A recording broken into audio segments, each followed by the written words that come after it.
গোপীনাথ জিউ কি, গোপীনাথ জিউ কি।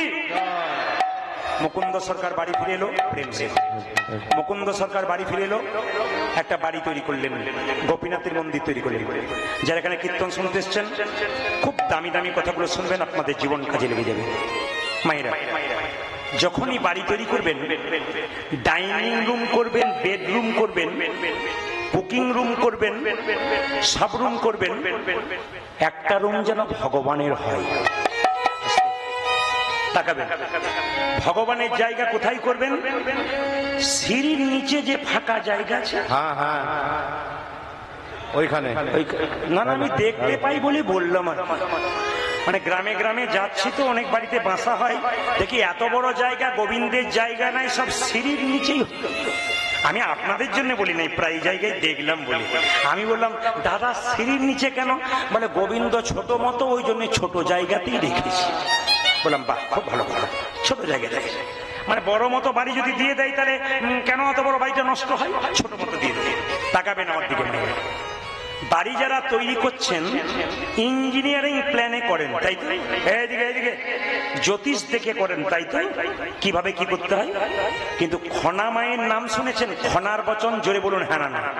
আমার কথা নয়, খনা মা বলেছে, যদি কেউ বাড়ি তৈরি করেন, দক্ষিণ দুয়ারি ঘরের রাজা, পূব দুয়ারি তার প্রজা, পশ্চিম দুয়ারির মুখে ছাই, উত্তর দুয়ারির খাজনা নাই, পীরে উঁচু আর মেজে মেজে, পীরের উঁচু মেঝে খাল, তার দুঃখ চিরকাল।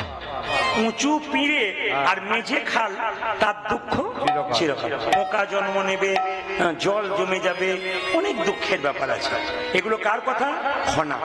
যদি কেউ বাড়ি তৈরি করেন, আমার কথা নয়, তিনি বললেন বাড়ি তৈরি করতে গেলে মাথায় রাখবেন, সবসময় দরজাটা যেন পূর্ব দিকে, দক্ষিণ দিকে হয়। দক্ষিণ দিক থেকে বাতাস সুরসুর করে আসে, খুব সুন্দর একটা পরিবেশ তৈরি হয়। যদি না পারেন তাহলে পূব দিকে করুন, তাও রক্ষে আছে প্রজা। উত্তর দিকে করলে অভাব লেগেই থাকে। আমি বলি নাই, খনা বলেছে। খাজনা দেবার পয়সা থাকে না, কথা বলছে। আর পশ্চিম দুয়ারের মুখে চাই কেন? যত ঝড়ঝঞ্ঝা সব পশ্চিম দিক থেকেই হয়।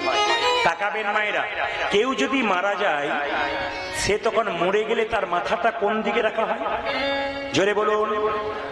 যে ঘুমাচ্ছে সে বলুন। বলুন। না না, চোখ খুব খারাপ। এই যে দেখেন, কোন দিকে বললাম?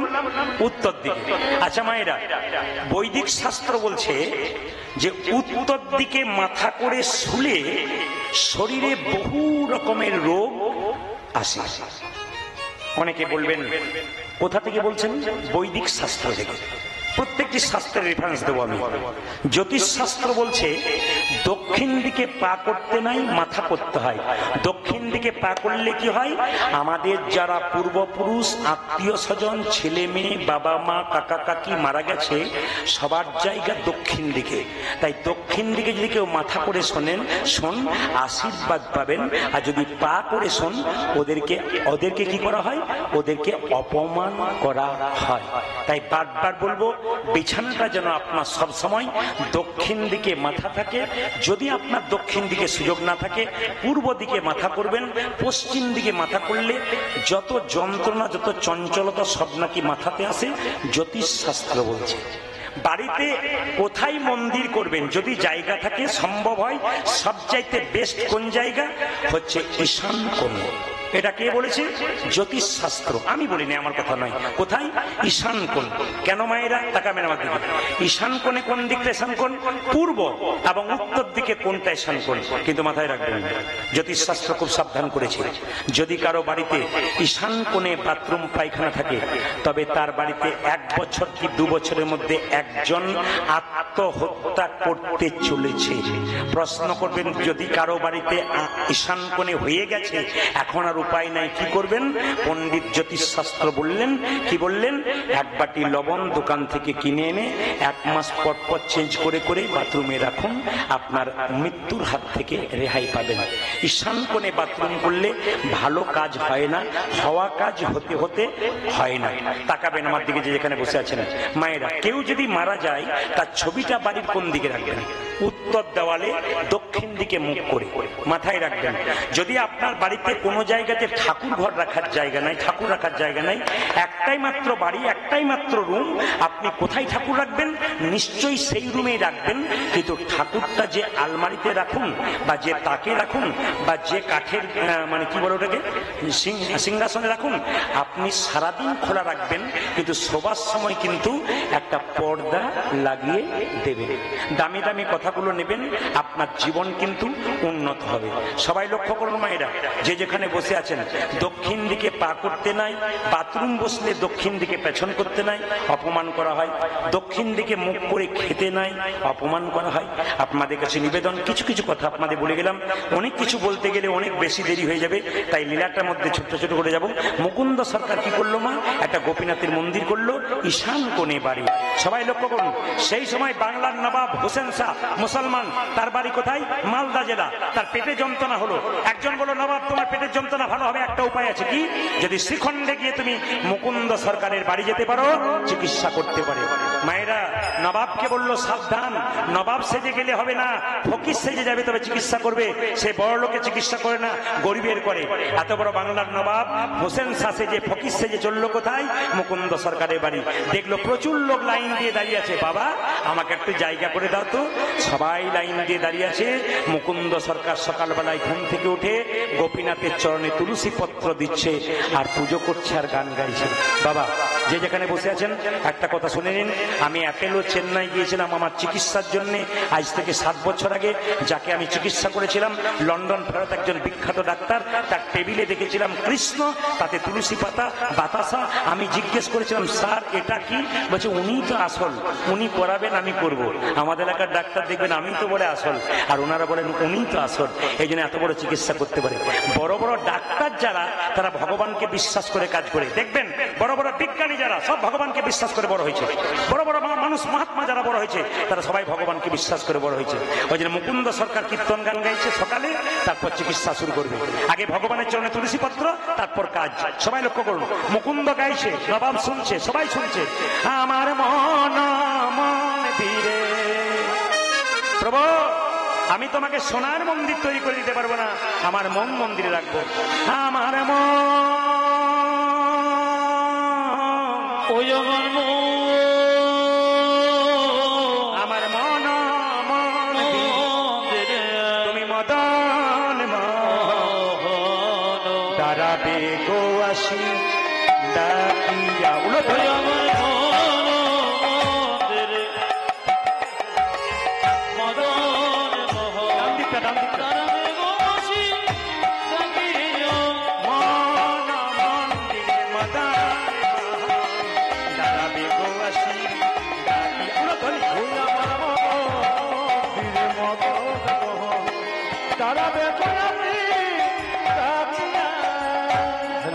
কাঁদি তব নাম লইয়া, কাঁদিয়া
আপনাকে ডাকছি। ওই যে মাঝে চশমা পরে, চশমা পরে আপনাকে ডাকছি। ওই যে চশমা পরে আপনাকে ডাকছি। আপনি চশমা পরে বসে আছেন, আপনাকে ডাকছি। এদিকে আসুন, এদিকে আসুন, এদিকে আসুন। চশমা পরে, চশমা একবার উঠুন। আপনাকে না বাবা, আপনাকে নয়, মুকুন্দ সরকার ডাকছে নবাবকে। নবাবকে ডাকছে, আপনাকে নবাবকে ডাকছে। এই যে এই যে এই যে এইদিকে এইদিকে। নবাব এসে বলছে, নবাবকে তো চেনে না, ফকির তো। এই যে কি হয়েছে তোমার? ধীরে ধীরে, আমার পেটে যন্ত্রণা হয়েছে। দেখি দেখি দেখি দেখি দেখি দেখি দেখি দেখি দেখি তোমার জামাটা খোলো তো। এত বড় বাংলার নবাব মনে মনে ভাবছে জামা আমি খুলবো, কিন্তু যদি পেটের রোগ না ভালো হয় তাহলে বুঝবে আমি কে এসেছি। আরে ভাবছো কি, প্রচুর লোক লাইন দিয়ে দেখেছে, জামাটা খোলো। যেই না নবাব মুকুন্দ স্বরের কথায় চমকে উঠে জামাটা খুলে দিয়েছে, এবার মাটির বারান্দাতে গড়াগড়ি দাও। যেই না নবাব মাটির বারান্দাতে গড়াগড়ি দিয়েছে, অমনি মনে মনে ভাবছে কালের কাল বর্ষাকাল, হরিণে চাটে বাঘের গাল, নেহাত বেকায়দাই করেছি, পেটের যন্ত্রণা ভালো হলে না হলে বুঝে আমি কেমন কে এসেছি। যেই না গড়াগড়ি দিয়েছে অমনি চমকে উঠে বললো, কবিরাজ কি তোমার এখানে ওষুধ দেওয়া থাকে নাকি? বলে কেন? যেই না গড়াগড়ি দিলাম অর্ধেকটা পেটের রোগ ভালো হয়ে গেল। মুকুন্দ সরকার বলল, সবাইকে দিতে দিতে এক একটু পড়ে যায়, তোমার হয়তো কাজে লেগে গেছে। দেখি দেখি দেখি দেখি দেখি দেখি, হা করো তো। যেই না হা করেছে, আসল ওষুধটা দিয়েছে, পেটের যন্ত্রণা ভালো হয়ে গেছে। ধুলাতে গড়াগড়ি দিয়ে কেন পেটের যন্ত্রণা ভালো হলো? ভক্তপদ ধুলি আর ভক্তপদ জল, ভক্তপদ জল, ভক্ত ভক্ত শেষ হয় তিনি মহা। মায়েরা, ভক্তের চরণ ধুলিতে কেউ যদি গড়াগড়ি দিতে পারে তার লাভ আছে। ভক্তের চরণ ধোয়া জল কেউ যদি মাথায় নিতে পারে তার লাভ আছে। আর কি, আর যদি ভক্তের উচ্ছিষ্ট প্রসাদ খেতে পারে। যে যেখানে বসে আছেন, আপনারা যারা MA BA পাস করেছেন, এমন সমাজে ব্যক্তি আছে MA BA পাস করে ভগবান ভজনা করে না, নিজেকে দেখবেন রয়্যাল বেঙ্গল টাইগার মনে করে। আমার মতো আর কেউ নাই, আমি MA BA পাস করেছি। এরা যারা বসে হাত তুলছে এরা সব বোকা, আস্তে, এরা সব বোকা, আমি বুদ্ধিমান। তাকান, যারা বুদ্ধিমান ভাবে তার জন্য বলে রাখি, যারা নিজেকে বুদ্ধিমান ভাবছেন MA BA পাস করে সামান্য চাকরি পেয়ে, তাদের জন্য এই নিবেদন। কয়েকদিন আগে হুগলিতে গান করছিলাম, যার বাড়িতে গান করছে তার দুটো ছেলে পুলিশ অফিসার, কাশ্মীরে BSF জওয়ান। সবাই তাকান তো, তার বাড়িতে গান প্রতি বছর আমি করি, পরপর 3 বছর করলাম। তো কলকাতা থেকে 3টে মেয়ে কীর্তন শুনতে এসছে, 3টে গোপালকে পড়ে পড়ে আমার কাছে দেখা করতে গেল বাসায়। নমস্কার করলেন, বেশ, কোথা থেকে এসছেন? কলকাতা। কেন কলকাতায় আমাকে পান না? পাই, সব জায়গায় পাই না। আমার আত্মীয় বাড়িতে চলে এলাম, 3 জন এসছে। 3 জন গোপালকে, 3টে গোপালকে নামিয়ে সামনে বসে আছে। কীর্তন শেষ হয়ে গেল, সবাই উঠে গেল, 3টে মেয়ে ধুলোতে গড়াগড়ি দিচ্ছে। আমি চালাকি করে একটা মেয়েকে জিজ্ঞেস করলাম, আচ্ছা দিদি, তুমি যে ধুলোয় গড়াগড়ি দিলে, তোমার কাপড়টা নষ্ট হয়ে যাবে না? মেয়েটি বলে উঠল, আপনি তো বলেছেন কীর্তন, স্বামীর যদি 10টা কাপড়ের দোকান থাকে, চিতাতে শুয়ে দিলে একটা কাপড়ও যাবে না। যেমন খালি হাতে এসেছিলাম তেমন খালি হাতে যাব। আমি বললাম, কিছু মনে করবেন না, আপনি কি হাউস ওয়াইফ না কিছু করেন? মাথা নিচু করে বললেন, এমন কিছু না। বলে কি? কলেজের প্রফেসর। শিক্ষিত ব্যক্তি যারা আছেন, যাদের এখনো পর্যন্ত ঘুমন আছে ভেতরে, অহংকার ভেতরে আছে, তারা শুনবেন। ওই মেয়েটি বললো, আমি খুব মাথা নিচু করে বললো, আমি কলেজের অধ্যাপিকা। বাহ, আপনি কীর্তন শোনেন? শুনবো না কেন? আমার বাচ্চাকে নিয়ে এসছি, ওই দেখুন বসে আছে আমার সামনে। বাহ, আপনি কটায় অফিস যান, মানে স্কুলে কলেজে যান? বলছে, আমার স্বামীও প্রফেসর, আমি অধ্যাপিকা। তাই নাকি? বেশ, মেনে নিলাম। আপনারা কি করে এতটা মেনটেন করে সময়? বলছে, আমরা তো প্রসাদ ভোজি, ভোর 4টে উঠে গোবিন্দের সেবা টেবা করি, মঙ্গল আরতি করি, তারপর প্রসাদ তৈরি করি, ভগবানকে দিই, 2 জনের সেবা নিয়ে চলে যাই, ছেলেকে স্কুলে পাঠিয়ে দিই, আবার সময়ে 3 জনে ঘরে আসি, সন্ধ্যাবেলায় নাম কীর্তন করি, আবার নিজে নিজের রুমে ঢুকে যাই নিজের নিজের ডিউটি করবার জন্য। তাকিয়ে দেখুন, সামান্য BA পাস, মাধ্যমিক পাস করে তার পাওয়ার দেখলে মাথা খারাপ। রাস্তায় এমন ভাবে চলে, মনে হয় এর মতো পণ্ডিত আর পৃথিবীতে কেউ নাই। ওই মেয়েটার দিকে তাকান, যে গাছে ফল ধরে সেই গাছ নিচের দিকে নামে। বললাম না, ভারী কলসির আওয়াজ হয় না, হালকা কলসির আওয়াজ হয়। তাকাবেন। আর একটা মেয়েকে জিজ্ঞেস করলাম, আপনি কি করেন? ওই মেয়েটি বলে, আমি দাঁতের ডাক্তার, আমার স্বামীও দাঁতের ডাক্তার। বারে। আর একটা 18 বছরের মেয়ে, ওকে জিজ্ঞেস করলাম, তুমি কি করো? ও বলছে, আমি একটা কাজ করি। কি? বিউটি পার্লারের কাজ। বললাম, আরে আমিও তো করি, আপনি কখন করেন? আপনি তো কীর্তনই করছেন, কখন করছেন? আমার না না, কীর্তন করতে করতেই করি। বলে, কি করে করেন? বললাম, তুমি তো বিউটি পার্লারের কাজ করে ভক্তদের বাইরেটা বাবা সুন্দর করার চেষ্টা করো, আর আমি বিউটি পার্লারের কাজ করে ভক্তের হৃদয় মন্দিরটাকে পরিচ্ছন্ন করার চেষ্টা করি। এটা হচ্ছে একটা বিউটি পার্লারের কাজ। এখানে যত আসবেন তত আপনার ভেতর কিন্তু পরিষ্কার হয়ে যাবে। মায়েরা সবাই লক্ষ্য করুন, নবাব হোসেন শাহকে যেই না দিয়েছে ওষুধটা, অমনি চমকে উঠে বলল, কবিরাজ তুমি এত বড় কবিরাজ আমি জানতাম না, তোমার ওষুধ আমার রোগ ভালো গেছে, তোমাকে এখানে রাখবো না, তুমি মালদাতে চলো আমার সঙ্গে গৌড়ে। রাত্রিবেলায় মহাপ্রভু মন্দিরে মুকুন্দ সরকার আছাড় খেয়ে পড়লো, প্রভু তুমি তো আমাকে মুসলমানের বাড়ি যেতে বলো, আমি যাবো কি করে? মহাপ্রভু আকাশবাণী করে বললেন, মুকুন্দ ঈশ্বর যা করে তা, জোরে বলুন, জোরে বলুন, আপনারা সবাই জোরে বলুন, ঈশ্বর যা করে তা। দুই চারজন খুব চালাক আছে, বলছে না বলে প্রদীপ বাবু এরপরে কি বলবে বলা মুশকিল আছে, চুপ থাকাটাই বুদ্ধিমানের কাজ। জোরে বলুন, ঈশ্বর যা করে তা। আচ্ছা, আপনার ছেলে মাধ্যমিকে ফেল করেছে, এখন কেউ যদি গিয়ে যদি বলে ঈশ্বর যা করে তা, আপনার কি অবস্থা হবে বলুন? কি বলবেন? বাজে বলবেন না, জানেন? আর আপনার ছেলে যদি ফার্স্ট হয়ে যায়, ঈশ্বর যা করে তা যা বলেছেন আপনি ঠিকই বলেছেন, ঈশ্বর মঙ্গলময়, ভালো হলে মঙ্গল, খারাপ হলে মঙ্গল নয়। তাকান, মুকুন্দ সরকার গেল কার সঙ্গে? নবাবের সঙ্গে। কোথায় গেল মা? মুসলমান নবাবের সঙ্গে গৌড়ে গেল। বললো আমি তিনটে শর্ত, গোপীনাথের মন্দির তৈরি করো, গোপীনাথের পুজো করব, গরিবের চিকিৎসা করব। মুসলমান নবাব খুব ভালো মানুষ ছিলেন, তিনি বলেন কোনো চিন্তা নাই, তুমি গোপীনাথের ভজন করো, আমি দাঁড়িয়ে দাঁড়িয়ে দেখবো তুমি কেমন গোপীনাথের গুণগান গাইছো। মায়েরা, মুকুন্দ সরকার গোপীনাথের রূপের কথা গাইছে, আর নবাবকে একটা মেয়ে তাল পাতার পাখায় হাওয়া করছে। জোরে বলুন, কোন পাখা? তাল পাতার পাখা। তার মধ্যে কোন পাখির পালক? ময়ূরের পালক। মুকুন্দ সরকার গাইছে, নবাব দেখছে। সবাই একটু মাথায় কাপড় নিয়ে ধরে দেবেন। মুকুন্দ গাইছে, আমার কানু সে বিনোদ রায়, আমার কানু সে বিনোদ রায়,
একটা ভালো জিনিস দেখলাম, মাথায় কাপড় সবাই নিলেন, দু চারজন এরকম করে গুটিয়ে নিয়েছে, দু চারজন খুব সুন্দর নিয়েছে, আবার দু চারজন কোন রকমের নেয় না। কোনোদিন বলে এ এক পাল্লাই পড়লাম, পেছনে বসলে ভালো হতো, কোনোদিন নিয়ে নাই মাথার কাপড়।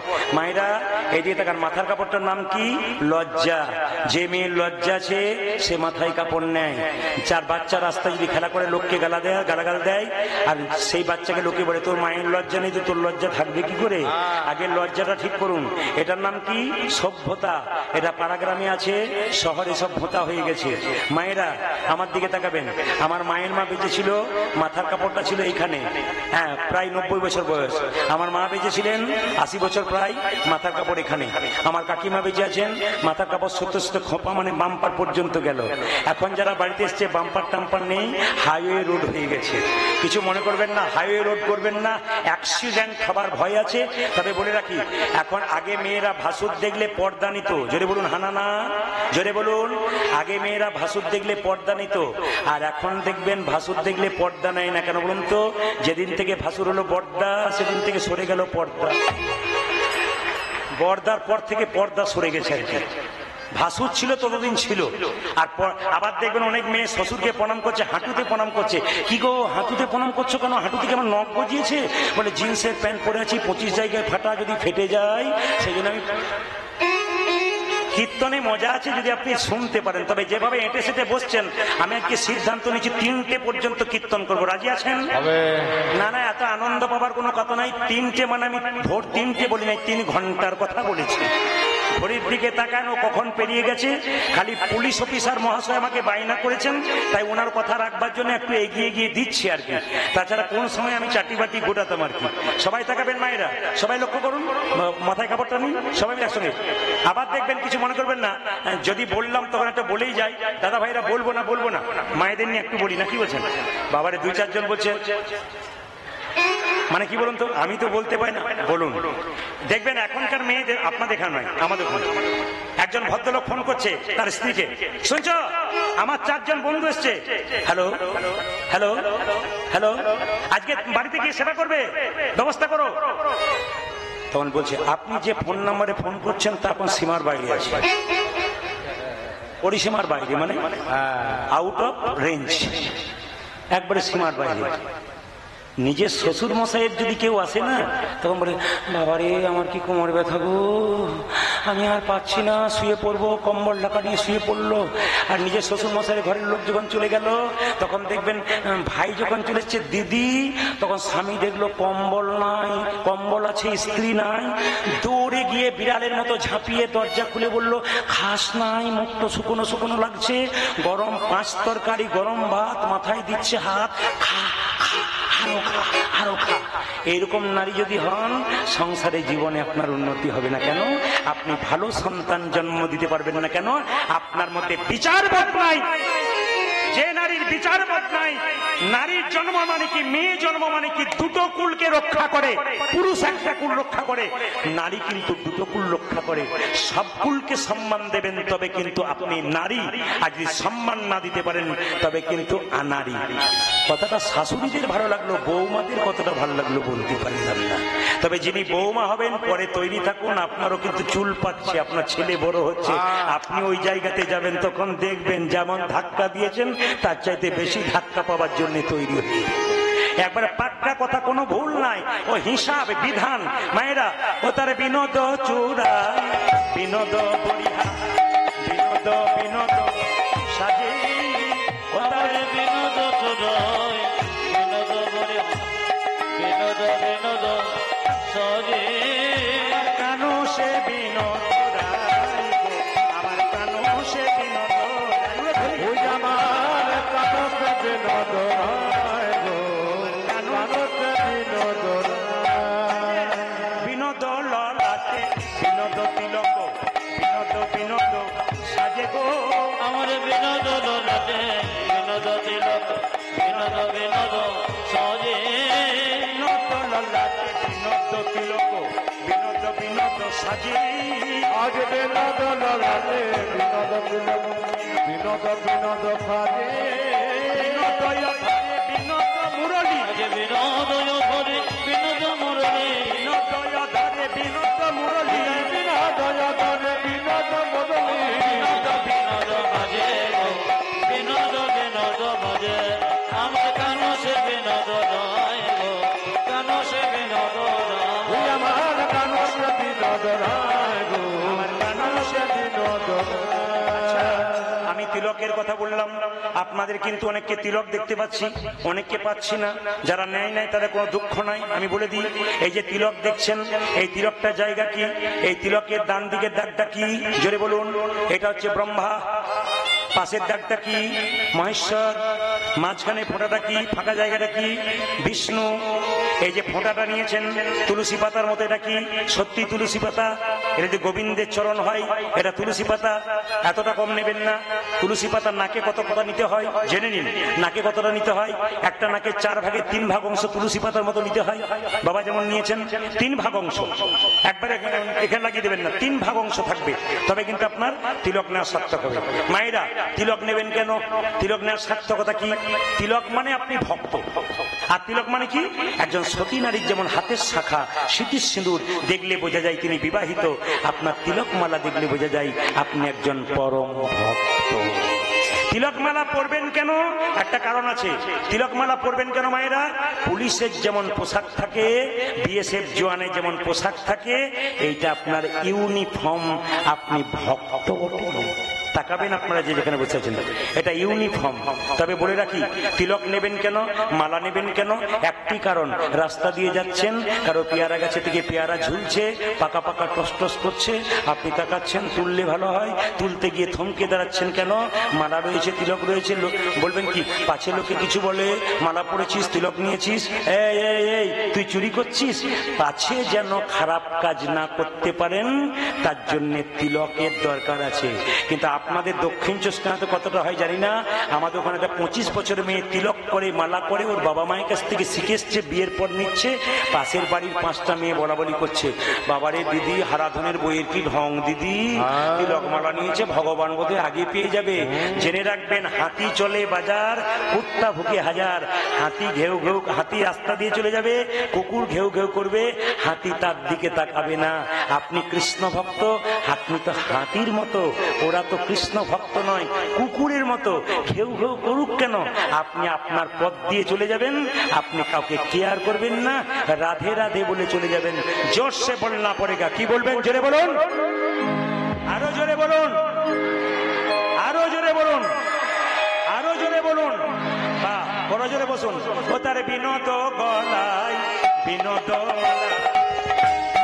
বিনোদ তোলে, আমার বিনোদ গলায়, বিনোদ মালা, বিনোদ বিনোদ তোলে, বিনোদ গলায়, বিনোদ মালা, বিনোদ বিনোদ তোলে, বিনোদ গলায়, বিনোদ মালা, বিনোদ বিনোদ দোলে, কোন বিনোদিনী বিনোদ গাথুনি, কোন বিনোদিনী বিনোদ গাথনি, কোন বিনোদিনী বিনোদ গাথুনি, কোন বিনোদিনী বিনোদ গাতুনি, ভেজে বিনোদ ফুলে গো, ওগো গেছে বিনোদ ফুলে, আমার কানো সে বিনোদ রায় গো, কানো সে বিনোদ রায়, আমার কানসে বিনোদ রায় গো, আমার কানসে বিনোদ রায়, যদুনাথ কয়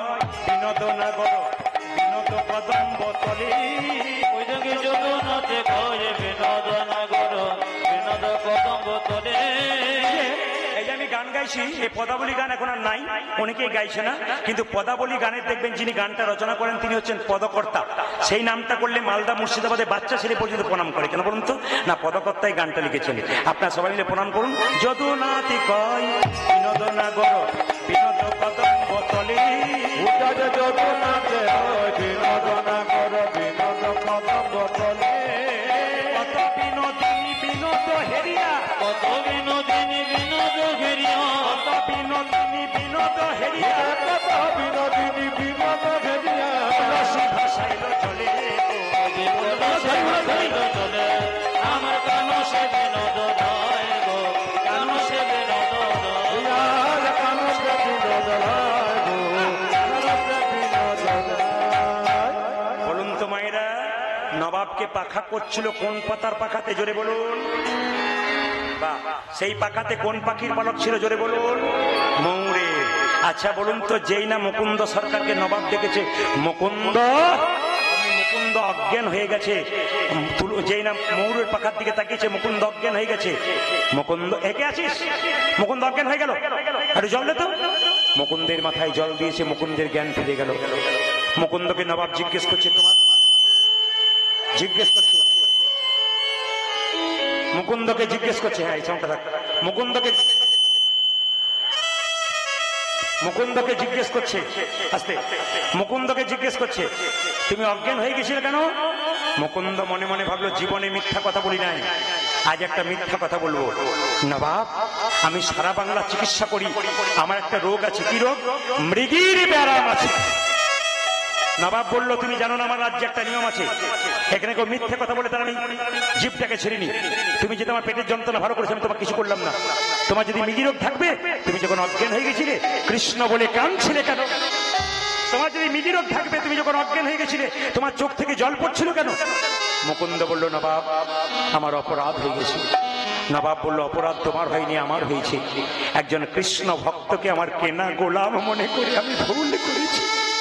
এই জগতে যারা কৃষ্ণ ভক্ত হয় তারা কারো কেনা গোলাম হয় না, তারা ভগবানের ভক্ত হয়। মুকুন্দ সরকারকে বলল, শোনো, নবাব বলল, তোমার যাতে অভাব না থাকে গোটা শ্রীখণ্ডটা আমি তোমার নামে লিখে দিলাম। ঈশ্বর যা করে তা মঙ্গলের জন্য করে। মুকুন্দ সরকার কীর্তন করতে করতে আসছে আর গাইছে কি, কৃষ্ণ হাত তুলুন, কেশব, হাত তুলবেন সবাই। দাদা ভাইরা যারা আছেন, যে যেখানে আছেন, হিন্দু জাতির মানুষ, গর্ব করে নিজেকে হিন্দু বলবেন, সনাতন ধর্মের মানুষ বলবেন, সব ধর্মকে সমান দেবেন সম্মান, নিজের ধর্মকে কেউ ছোট করবেন না। বারবার বলবো, সবাই হাত তুলুন, কৃষ্ণ কেশব, দাঁড়ান দাঁড়ান, হাত তুলে থাকুন। যারা যারা এখন হাত তুলে থাকুন, তারা তারা হাত নামাবেন যারা যারা মাংস খান। হাত নামান, কারা কারা মাংস খান, হাত নামান, হাত নামান, হাত নামান, মাংস খান, হাত নামান। হায় রে গোবিন্দ,